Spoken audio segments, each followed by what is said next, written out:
I use various softboxes all the time, but there's one thing about them that drives me crazy, and that is that they often lead to very pronounced shiny highlights on a subject's face. I've noticed this on some client shoots and very recently in one of my own YouTube videos, that my under eye cheek area was just very bright and shiny. I don't remember being exceptionally sweaty that day. It looks bad. And that led me to this quest, trying to find the softest modifier without breaking the bank. If you're new here, I'm Eric. I'm a freelance video creator based in Boston, Mass. We all know the bigger the source, the softer the source. And this contraption, when fully expanded with diffusion clipped to the front corners, creates a source that's about 40 by 65 inches. So this is a book light, which means bounced and then diffused. A traditional book light actually looks like an open book because it's one bounce material and one diffusion material. With this freestanding B flat, it's kind of more like a triangle light, but it's essentially the same thing, bouncing and diffusing, just with far fewer stands. So the foam portion of this contraption is a V flat, which is traditionally a photography tool. That's how I initially discovered what V flats were. Earlier in my career, I worked for the company Wayfair on their internal video production team.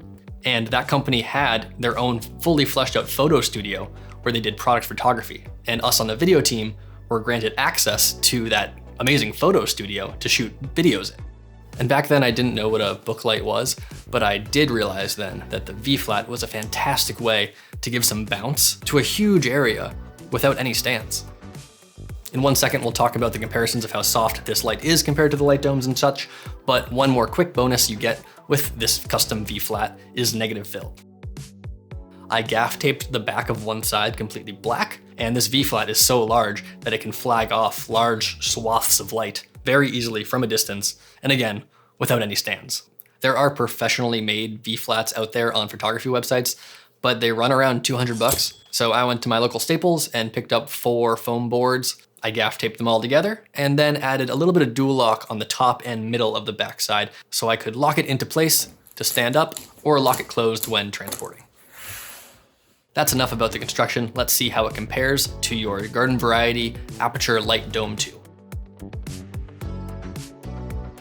No modifier, of course, has crazy shadows. Look at that guy, very pronounced. Now, when you go from no modifier to mini dome, it gets rid of the blatant shadows, but still leaves a very contrasty image. Light Dome 2, so if we switch between these, you can see those shadows really soften up even more. Those really hot spots aren't as pronounced in the Light Dome 2. Going from no modifier to mini dome to light dome, the light dome looks great. But now if we jump to book light, the book light just looks so much better. The skin just looks nicer. Those hot spots on the forehead are smoothed over. The other big thing I noticed when comparing the book light to the light dome is that the background is brought up with the book light shot. In this particular setup, I'm in my dining room in my apartment with a seamless behind me that's probably 5 feet away, 6 feet away. So whether or not you want the light to be just localized to your subject or spilling into the rest of the room is gonna, of course, be another factor to whether or not the light dome is better or the book light is better for your shooting scenario. So I actually think when you look at all 4 of my shots here, the Light Dome 2 is one of my favorites because I am brighter than the background. And for this shot, it just looks good to me to have separation between me and the background. But this is a weird setup, it's just me on a white wall. Usually if I was ever to shoot someone on a seamless, I would also be lighting the seamless. I just can't in this small dining room.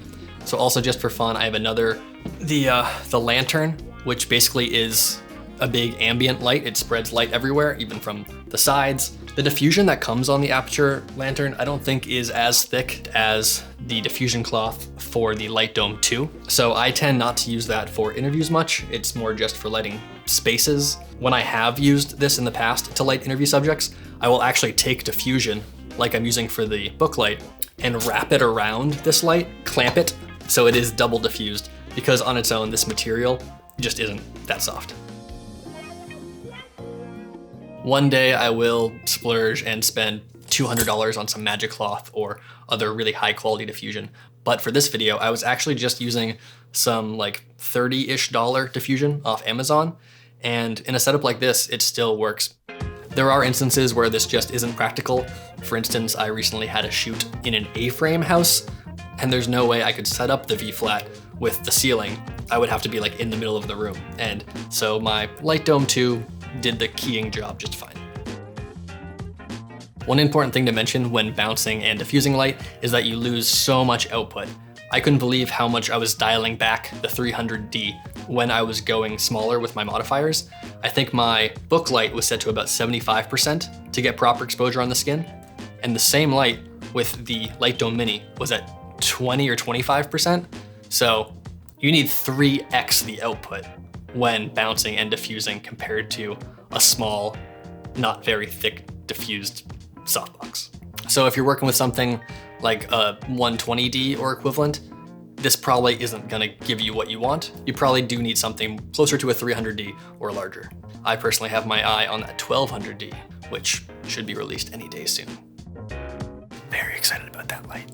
Also, did this aspect ratio throw you off at all? Did you even notice that it was narrower? I'm testing out shooting in 2.351 for an upcoming documentary project, and I just wanted to shoot and edit in that aspect ratio a few times before I committed to a month-long project with it. So let me know what you think. I'd appreciate your thoughts. Until next time.